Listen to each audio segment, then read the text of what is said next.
এতে যদি আমি দেখি আরো বাড়ছে, তখন হয়তো আরো কড়া বিধিনিষেধ হতে পারে। করোনা আক্রান্ত কলকাতা পুলিশ সুপার বিনীত গোয়েলের কোভিড পজিটিভ হওয়ার কথা জানালেন মুখ্যমন্ত্রী।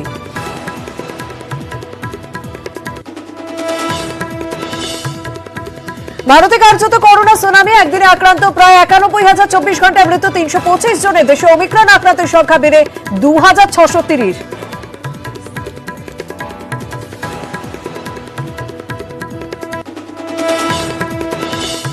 অভিজাত আবাসনগুলিতে বেলাগাম করোনা, কলকাতা কন্টেনমেন্ট জোন 25 থেকে বেড়ে 48। বন্ধ হল রবীন্দ্র সরোবর, জেলায় জেলায় মাইক্রো কন্টেনমেন্ট জোনে জোর।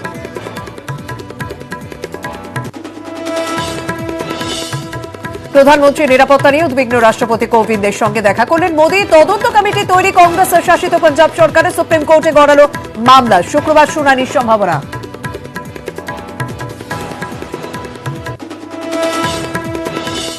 প্রধানমন্ত্রী দীর্ঘায়ু কামনায় পুজো দিলেন শিবরাজ সিং চৌহান, পুজো দেন বিপ্লব দেব। মোদীর নিরাপত্তায় গাফিলতির অভিযোগে রাজ্য জুড়ে মিছিল করবে বঙ্গ বিজেপি, কোভিড বিধি মেনে মিছিল হবে মহামৃত্যুঞ্জয় যজ্ঞ। হাইকোর্টে বিধি মেনে গঙ্গাসাগর মেলায় সওয়াল, রাজ্যের একাধিক পরিকল্পনা প্রস্তাব, রাজ্যের প্রস্তাব খতিয়ে দেখতে একটি কমিটি গড়া যায়। সব পক্ষের কাছে জানতে চাইলেন প্রধান বিচারপতি। থার্ড ওয়েভেও বেহুশ, শিয়ালদা গড়িয়াহাট বাজারে অধিকাংশ মাস্কহীন, পুরুলিয়া দেগঙ্গা বাজারেও একই ছবি। বাসন্তীতে মাস্ক না পরার শাস্তি ওঠবোস, বাঁকুড়ায় ধরপাকড়। করোনার জেরে আজ থেকে 4 দিন বন্ধ রাজপুর সোনারপুর এলাকার সব বাজার, 5 দিন বন্ধ থাকবে বাসন্তী ব্লকের বাজারও। সোমবার থেকে 4 দিন বন্ধ ক্যানিং বাজার। সুপ্রিম কোর্টে অস্বস্তি, আলাপন বন্দ্যোপাধ্যায়, হাইকোর্টের রায় খারিজ। কলকাতা নয়, দিল্লির ক্যাটের প্রিন্সিপাল বেঞ্চে শুনানি। আলাপন মামলা দিল্লি থেকে কলকাতায় ফেরায় হাইকোর্ট। কাল রাত 10টা থেকে বন্ধ সব পার্ক স্ট্রিট ফ্লাইওভার। আগামী মঙ্গলবার সকাল 6টা পর্যন্ত গাড়ি চলাচল বন্ধ। স্বাস্থ্য পরীক্ষার জন্য বন্ধের সিদ্ধান্ত।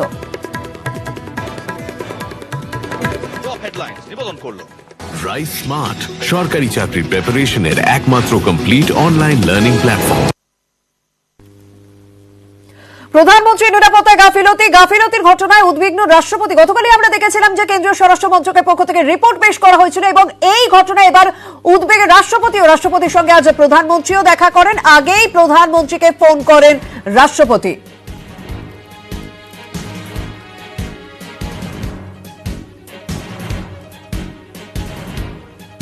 এদিকে প্রধানমন্ত্রীর বিরুদ্ধে ষড়যন্ত্র করেছে কংগ্রেস, পাঞ্জাবের কংগ্রেস সরকারের বিরুদ্ধে এমনই অভিযোগ তুললেন প্রহ্লাদ যোশী। পাকিস্তান সীমান্তের কাছে এই ঘটনা থেকে এমনই ইঙ্গিত প্রহ্লাদ যোশীর।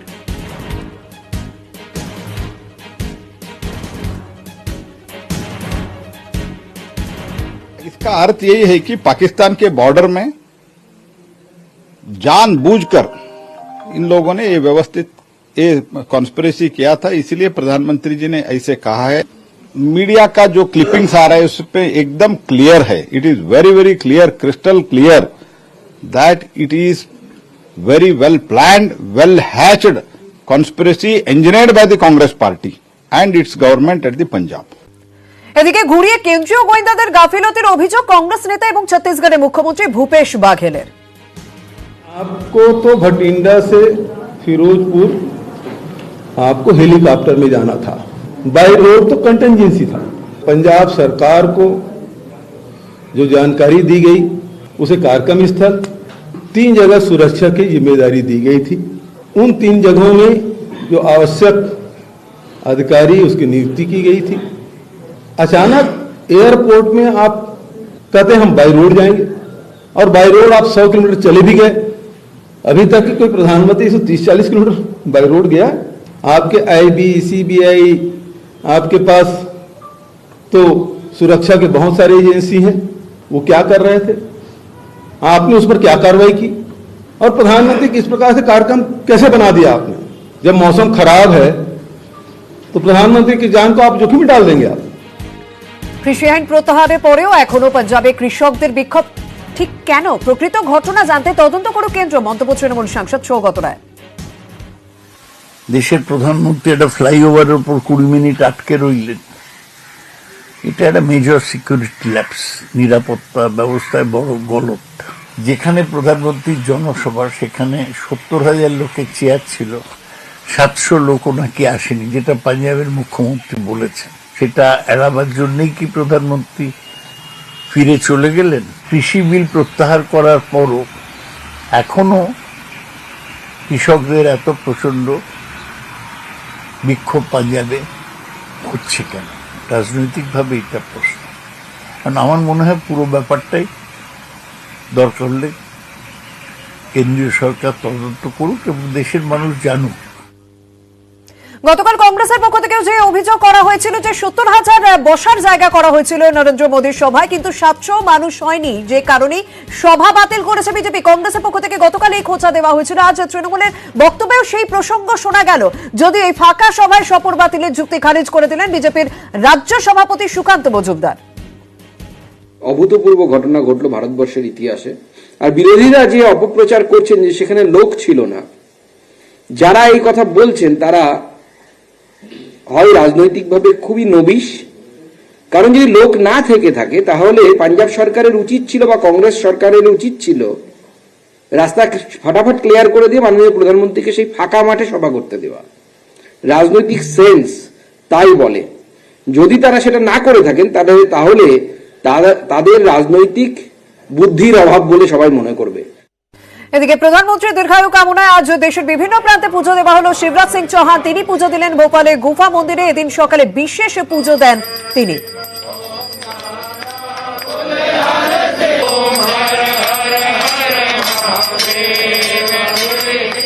मैं भी 15 साल से मुख्यमंत्री हूं।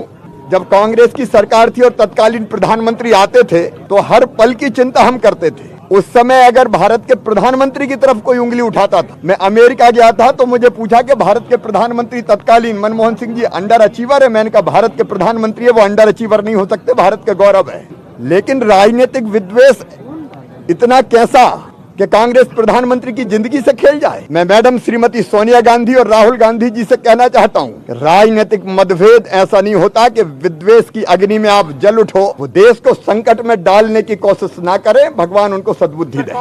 অন্যদিকে প্রধানমন্ত্রীর দীর্ঘায়ু কামনায় এ রাজ্যেও মিছিল করবে বঙ্গ বিজেপি। কোভিড বিধি মেনে মিছিল করা হবে, মহামৃত্যুঞ্জয় যজ্ঞ করা হবে বলে জানালেন সুকান্ত মজুমদার। আমরা এর প্রতিবাদে প্রত্যেকটি জেলায় কিছু কর্মসূচি নিয়েছি। আমরা প্রতিবাদ মিছিল করব, মশাল মিছিল বা মোমবাতি মিছিল করব আজ এবং আগামীকাল, বিশেষত আগামীকাল, কারণ আমরা শেষ বেলায় সিদ্ধান্ত নিয়েছি যেহেতু বিভিন্ন মন্দিরে মাননীয় প্রধানমন্ত্রী সুস্বাস্থ্য এবং দীর্ঘায়ু কামনা করে মহামৃত্যুঞ্জয় মন্ত্র জপ করবেন 1 ঘন্টা ধরে। ত্রিপুরা মুখ্যমন্ত্রী বিপ্লব দেব তিনিও আজ প্রধানমন্ত্রীর দীর্ঘায়ু কামনা করে পুজো দেন।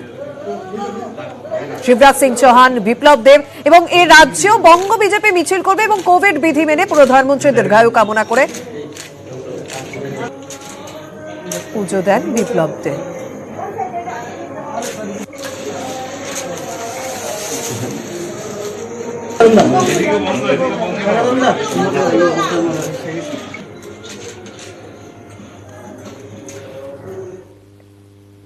যে ঘটনাটা পাঞ্জাব কংগ্রেস সরকার ঘটিয়েছে তার যোগ্য জবাব ভারতবাসী দেবে এবং কায়রতাপূর্ণ যে আচরণ করা হয়েছে, যে ষড়যন্ত্র করা হয়েছে, তারও সঠিক জবাব আমার 37 কোটি ত্রিপুরাবাসী দেবে এবং ভারতবর্ষের বাকি প্রান্তের মানুষও সঠিক উত্তর দিতে সক্ষম হবে।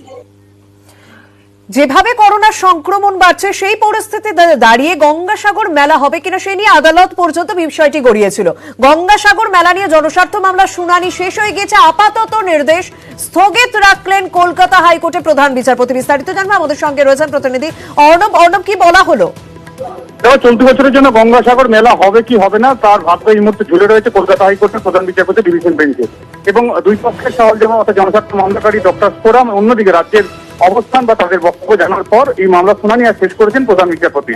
তবে এক্ষেত্রে কয়েকটি বিষয় সামনে এসছে এবং কার্যত কলকাতা আন্তর্জাতিক চলচ্চিত্র উৎসব বন্ধ করা যে সিদ্ধান্ত, সরকারি সিদ্ধান্ত, সেই সিদ্ধান্তকে হাতিয়ার করেছে এক্ষেত্রে জনস্বার্থ মামলাকারীরা।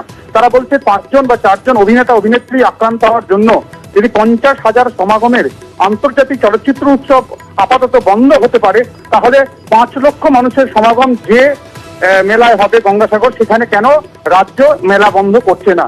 তাতে তো এছাড়া একাধিক বিষয় যদি রাজ্যের তরফে অ্যাডভোকেট জেনারেল জানান যে ইতিমধ্যেই যারা প্রায় 15,000 মতো পুলিশ এছাড়া স্বেচ্ছাসেবী সংস্থা মিলে 15,000 সেখানে নিরাপত্তা কাজে নিয়োজিত হয়েছেন। প্রত্যেকের কোভিড টিকা রয়েছে, পর্যাপ্ত হাসপাতালের ব্যবস্থা, বেডের ব্যবস্থা, কোয়ারেন্টাইন ব্যবস্থা, সেফ হোমের ব্যবস্থা সবকিছু করা হচ্ছে এবং থার্মাল স্ক্রিনিং বা যে স্ক্রিনিং এর ব্যবস্থা, মেডিকেল স্ক্রিনিং এর ব্যবস্থা তাও থাকছে।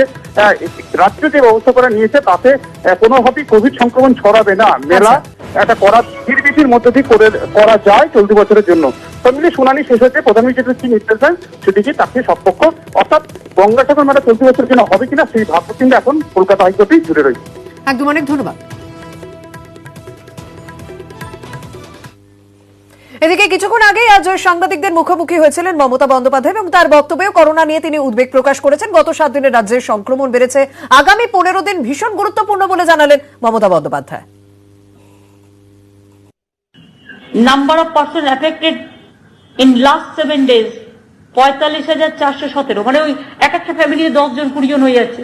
তো আগামী 15টা দিন খুব খুশি হয়, এই 15টা দিন ভালো করে টেক কেয়ার করুন। আর যে রেস্ট্রিকশন গুলো দেওয়া হয়েছে সেগুলো পুরোপুরি মানুন, কারণ আমরা লাইফ এবং লাইভলিহুড দুটোর দিকে তাকিয়ে রেস্ট্রিকশনটা করেছি। এতে যদি আমি দেখি আরো বাড়ছে, তখন হয়তো আরো কড়া বিধিনিষেধ হতে পারে। দেশে ইতিমধ্যে করোনা তৃতীয় ঢেউ, রাজ্যে বাড়ছে সংক্রমণ, সতর্ক থাকার বার্তা দিলেন তিনি। মানুষকে বলবো প্লিজ গ্লাভস হাতে এই কটা দিন, হ্যান্ড গ্লাভস না থাকলে স্যানিটাইজার, আর মুখে মাস্ক ইউজ করবেনই কম্পালসারি। প্রশাসন জোর করে কাউকে অ্যারেস্ট করে ফাইন করে মাস্ক পরাতে পারে না। এটা মানুষ নিজেদের বাঁচাতে নিজেরাই নিজেদের সচেতন করতে পারে। সবাইকে অনুরোধ করব, আবেদন করব, হাত জোর করে মাস্কটা ভালো করে পরুন, হাতটা ভালো করে ধুন, তা নাহলে এটা কিন্তু ছড়িয়ে যাবে। মুখ্যমন্ত্রী সতর্ক থাকার কথা বলছেন, সংক্রমণও বেড়ে চলছে। ইতিমধ্যে রাজ্যের বিভিন্ন প্রান্তে, বিশেষ করে কলকাতার বিভিন্ন প্রান্তে বিশেষ ব্যবস্থা নেওয়া হচ্ছে। যেমন সন্তোষ মিত্র স্কোয়ার, সেখানে নতুন সেফ হোম খোলা হলো। মধ্য কলকাতা ক্লাব সমন্বয় সমিতির সঙ্গে এই উদ্যোগে রয়েছে স্থানীয় কাউন্সিলর সজল ঘোষ। 10 সজ্জার এই সেফ হোমে অগ্রাধিকার পাবেন এলাকার বৃদ্ধ বৃদ্ধারা। সন্তোষ মিত্র স্কোয়ারে নতুন সেফ হোম, আর সেই সেফ হোমে মধ্য কলকাতা ক্লাব সমন্বয় সমিতি যেমন রয়েছে, তেমনি 50 নম্বর ওয়ার্ডের পুরপিতার উদ্যোগ রয়েছে। অক্সিজেন কনসেন্ট্রেটর রয়েছে প্রতিটি বেডের সঙ্গে। এলাকার প্রায় 43টা ক্লাবকে নিয়ে এই একটা সংগঠন আমাদের অনেক দিন ধরেই আছে। তো আমরা বেশিরভাগ কাজই সেই ক্লাব সমন্বয় সমিতির মাধ্যম দিয়ে করি। তো এটা তারই একটা অংশ। আমরা মেনলি তাদের প্রায়োরিটি দিচ্ছি যারা বৃদ্ধ বৃদ্ধারা বাড়িতে একা আছেন, যে মানুষগুলো একা মানুষ, আমরা মেনলি তাদেরকে প্রায়োরিটি দিচ্ছি। আপাতত 10 বেডের এই সেফ হোম এই নতুন করে আবার তৈরি করা হয়েছে। প্রথম এবং দ্বিতীয় ওয়েভের পর এই তৃতীয় ওয়েভে কি কি ফেসিলিটি, শুধুমাত্র এই অক্সিজেন কনসেন্ট্রেটর এবং বেড? আমরা অক্সিজেন কনসেন্ট্রেটর না, পুরো টিম আসছে। এখানে সারা দিন মেডিকেল সুপারভিশন থাকবে, দিনে 2 বার করে ডাক্তার রাউন্ড থাকবে, এখানে সিস্টার্স থাকবে, এখানে অ্যাটেন্ডেন্ট থাকবেন। সব বয়স্ক মানুষ তো নিজেদের কাজ নিজেরা করে নিতে পারবেন না, তাদের জন্য একজন করে থাকবেন, এবং দিনে 2 বার করে ডক্টরস রাউন্ড থাকবে। শুধুমাত্র অক্সিজেন যেমন সরবরাহ থাকছে, অক্সিজেন কনসেন্ট্রেটর, তার পাশাপাশি সেফ হোমে সমস্ত রকম ব্যবস্থাই থাকবে কোভিড আক্রান্তদের জন্য। ক্যামেরায় লাটুর সঙ্গে বিশ্বজিৎ, নিউজ 18 বাংলা। করোনা পরিস্থিতিতে গঙ্গাসাগর মেলা হবে কিনা তা এখন আদালতের বিষয়, কিন্তু সংক্রমণ বেড়ে চলেছে। তবে এই পরিস্থিতিতে নির্বাচন কতটা নিরাপদ, সর্বদল বৈঠক ডাকার দাবিতে কমিশনকে চিঠি দিল বামেরা। করোনা সংক্রমণ বেড়ে চলেছে রাজ্যের বিভিন্ন জায়গায়। আমরা জানি যে কলকাতায় সব থেকে বেশি সংক্রমণ, তারপর উত্তর 24 পরগনা, তারপর হাওড়া, তারপর হুগলি। এই পরিস্থিতিতে দাঁড়িয়ে নির্বাচন কতটা নিরাপদ সেই বিষয় নিয়ে প্রশ্ন তুলছে বামের, এবং সর্বদল বৈঠক ডাকার দাবিতে কমিশনকে চিঠি। কারণ আগামী 22 জানুয়ারি 5 পুর নিগমে ভোট রয়েছে। চন্দননগর, আসানসোল, শিলিগুড়ি সহ 5 পুর নিগমে ভোট রয়েছে এবং 4 পুর নিগমে ভোট রয়েছে, এবং সেই 4 পুর নিগমের ভোট কতটা নিরাপদ সেই নিয়ে সর্বদল বৈঠক ডাকার দাবিতে কমিশনের চিঠি বামেদের। আমাদের সঙ্গে রয়েছেন প্রতিনিধি উজ্জ্বল। 22শে জানুয়ারি 4 পুর নিগমে ভোট, এখন চিঠি দিচ্ছে বামেরা, ঠিক কি বলা হয়েছে? দেখো, আমাদের বক্তব্য যে এই যে পরিস্থিতি চলছে সেই পরিস্থিতিতে নির্বাচন হবে, নির্বাচন কমিশন ফ্রন্টের তরফ থেকে জানানো হয়েছে যে তারা কি কি ব্যবস্থা নিচ্ছেন। তার কারণ এই সময় নির্বাচন হলে পরবর্তী সময়, অর্থাৎ যে সময় নির্বাচন হবে সেই সময় সংক্রমণ কোন পর্যায়ে থাকবে, কমিশন সেটা খতিয়ে দেখবে। যে পরিস্থিতি হবে কমিশন কি কি ব্যবস্থা নেবে এবং এই সময় নির্বাচন করাটা কতটা সমীচীন হবে, এই বিষয়ে প্রশ্ন নিয়ে রাজ্য নির্বাচন কমিশনকে চিঠি দিয়েছে বামফ্রন্ট। ধন্যবাদ।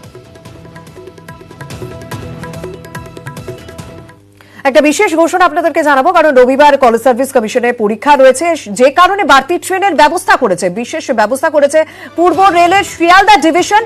কলেজ সার্ভিস কমিশনের পরীক্ষা রোববার, বিশেষ ব্যবস্থা পূর্ব রেলের শিয়ালদা ডিভিশনের।